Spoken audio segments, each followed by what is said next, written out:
பாலம் செஞ்சுக்கிட்டு இருக்கேன். பிரிட்ஜு இந்த பெரிய பிரிட்ஜு ஒன்று செஞ்சுக்கிட்டு இருக்கேன். இந்த பாலம் பெரிய மொத்த சேனலில் செஞ்சுக்கிட்டு இருக்கேன். இதுதான் நடக்கிறது. இதுதான் நான் நடக்கிறேன்ல, இதுதான் பாலத்தோட மேது. இந்த இடத்துல வந்து கிளாஸ் வந்துடும். கீழே தண்ணி போயிட்டுருக்கும், இந்த இடத்துல கிளாஸ் வந்துடும். இது ஒரு சைடில் போகிற மாதிரி, இந்த சைடில் அப்படி 3 வே இப்படி போய் இறங்குற மாதிரி இந்த சைட்லேயும் போயிடலாம். ரோடு இது வந்துடும். இந்த இடத்துல வந்து இந்த ஒரு ஆர்ச் வந்துடும். இந்த ஆர்ச் இருக்குல்ல, இந்த ஆர்ச் வந்து இந்த இடத்துல வந்துடும்.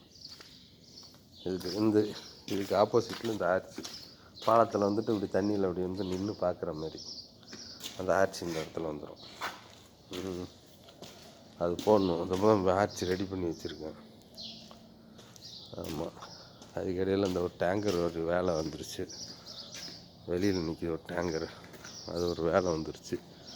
இந்த பாக்ஸ் ஒன்று கழட்டணுன்ட்டு சொல்லிட்டாங்க. அந்த பெட்டியை கட் பண்ணி எடுக்கணுமா. இந்த முரட்டு பெட்டி உள்ள கேட்டு அது ஒன்று இருக்குது. இந்த பாக்ஸ் வேணான்ட்டாங்க, கட் பண்ணி எடுக்கணும். இதை மொத்த பாக்ஸு அது வேலை வந்துருச்சு. இந்த வேலை ஒரு வேலை. ஆமாம், டிராக்டருக்கு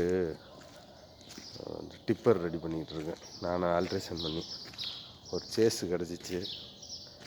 அதுக்கு அந்த இதோட கட் பண்ணிவிட்டு இதுக்கு மார்க் பண்ணி வச்சுருக்கேன். அதை கட் பண்ணிவிட்டு சின்ன ஆக்குன்னு பார்ப்போம். இது பண்ணி அதுக்காக நிற்கிது ரெடியாக. கட் பண்ணி சின்னதாக்கி அது எப்போ முடியும்னு தெரில. ஜாமான் வாங்கி வச்சாக்கா முடிச்சிடுவேன். ஜாமான் வர வேண்டியது இருக்குது. இதுதான் இப்போதைக்கு வேலை போயிட்டுருக்கு. ஓகே, இந்த இதெல்லாம் கட் பண்ணி போட்டுக்கிட்டு இருக்கு ஒரு ஆள். மரத்தெல்லாம் இந்த அளவு வச்சு இப்படியே கட் பண்ணுறது. இந்த இதெல்லாம் டச் பண்ணி கட் பண்ணி விட்ருது. இந்த சைஸுக்கு உருண்டை அப்படியே மண்ணில் புதைக்கிறதுக்காக வரிசையாக ஒன்று அப்படியே நட்டுக்கிட்டே வந்துடுவாங்க. லைனாக அப்படியே வச்சு விட்ருவாங்க. பார்க்க அழகாக இருக்கும். அதுக்காக கட் பண்ணிட்டு. ஓகே, இப்போதைக்கு தான் வேலை நடந்துகிட்டு இருக்கு. எல்லாம் வெள்ளிங்கெல்லாம் அடித்து போட்டாச்சு. எல்லாம் முடிஞ்சு. Okay bye. ஓகே.